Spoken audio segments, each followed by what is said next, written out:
দর্শক অনেক ভিডিওই তো দেখেছেন, এই ভিডিওটা ধাক্কা দিবেন না, লাইভ কমেন্ট শেয়ার করেন। এই ঘাতকের জন্য কোটিং থেকে কোটিং শাস্তি হয়। প্রিয় দর্শক দেখতে পাচ্ছেন নিয়ে আসছে, লাশ নিয়ে আসছে, দেখেন লাশ নিয়ে আসছে। আহারে দর্শক, নবম শ্রেণীর পড়ুয়া শিক্ষার্থী ফুটফুটে সুন্দরী জামিলা রে। আগের দিনে 500 টাকা দিয়ে বলেছে জামা খোল 500 টাকা লি, কিন্তু ওই মেয়ে ঠাস করে চর মারেছে। তারপরে উনি এই আসার এই প্ল্যান করেছে, কাকা হয় উনি প্ল্যান করে পরে রাইতে আবার আইছে। কতটার দিকে ঘরে ঢুকেছিল?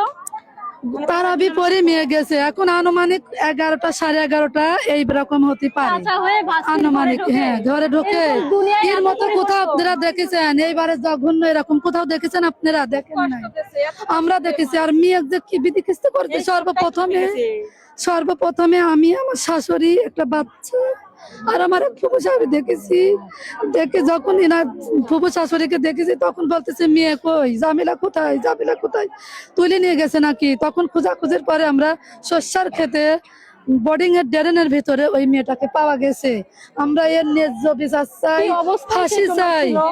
একদম মুলুঙ্গি ছিল, মানে ওর পণ্যে কোনো কিছু ছিল না, একেবারে খুব বিধিখিস্ত অবস্থা ছিল। নিয়ে গেছে, শরীর দাগ হয়ে গেছে। হ্যাঁ, এখানে বসেছে, এই মারির দাঁত, নিচ পাটের দাঁত, উপর পাটে, চোখটা এই জায়গায় কোপ মারেছে, চোখটা ভাসি ওঠার মতো, এখানে একটা কোপ মারেছে, মাথায় একটা কোপ মারেছে।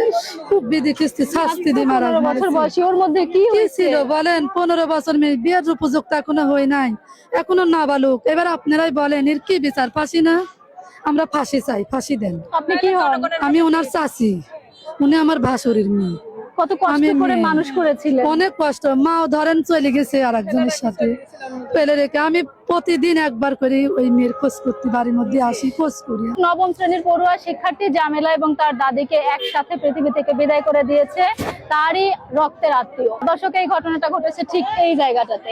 ঘুমন্ত মেয়েটা পর্যন্ত রেহাই পায়নি নরপিশাচের কাছ থেকে।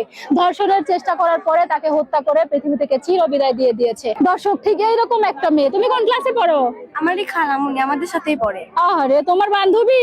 দেখি আমার বান্ধবী না, আমার খালামুনি। তোমার সাথেই পড়ে?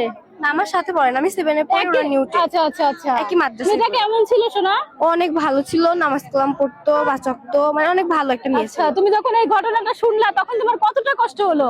অনেক, মানে যা বোঝানো না। আমি প্রাইভেটে গেছিলাম, প্রাইভেট থেকে এসে দেখলাম। আচ্ছা, এই যে এই ঘটনায় তোমরা কি নিরাপত্তাহীনতায় ভুগছো? তোমরাও কি মনে করছো যে আমাদের সাথেও এই ধরনের ঘটনা ঘটতে পারে?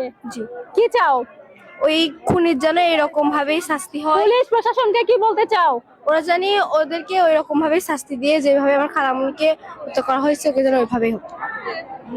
ফাঁসি চাই, আমরা ফাঁসি চাই। মেয়ে নাবালক, মেয়ে কেবল 15 বছর বয়স। ফাঁসি চাই আমরা। সেই মেয়েকে আহত করি ঘুমন্ত অবস্থায়, ঘুমন্ত অবস্থায়, মধ্যরাতে ঘুমন্ত অবস্থায় প্রবেশ করি, গাছ দিয়ে প্রবেশ করি। আগে দাদিকে মারেছে, মেয়ে ঘুমন্ত ছিল, উনাকে বিছান থেকে উঠাই নিয়ে যায়, আগে আহত করেছে, তারপরে উঠায় টাইনি শেষরি উনাকে ওই অবস্থায় শস্যার খেতে নিয়ে যায়।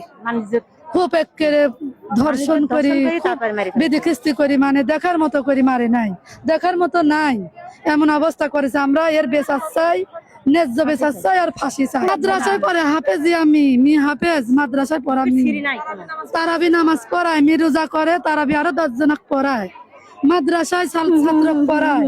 সেই মি এই কাজ করেছে, আমরা তার ফাঁসি চাই। সম্পর্কে যে কাজটা করেছে সে কি হয়? সে তার কাকা হয়। কাকা তো বাপের সমান। বাপের সমান, তার কাকা মানে আপন কাকার মতোই, দাদির আপন বোনের ছেলে, মানে কাকা। কি পূর্ব কোনো শত্রুতার জের ছিল নাকি? না, শত্রুতার কোনোদিন আমি ওদের সাথে আমি শত্রুতায় দেখি নাই, কোনোদিনও শুনিও নাই শত্রুতা করা।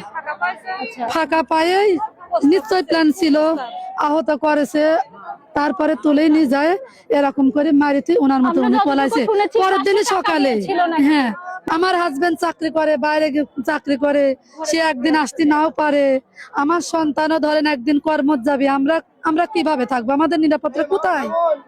কোথায় আমাদের নিরাপদ? আমরা নিরাপদ চাই। আমরা অনতিবিলম্বে বিষয়টার শাস্তি দাবি করছি, ফাঁসি দাবি করছি। অনতিবিলম্বে যেন একটা ব্যবস্থা গ্রহণ করা হয় এমনটাই প্রত্যাশা করছি, যেন এরকম কোনো ঘাতক আর পৃথিবীর বুকে না থাকে।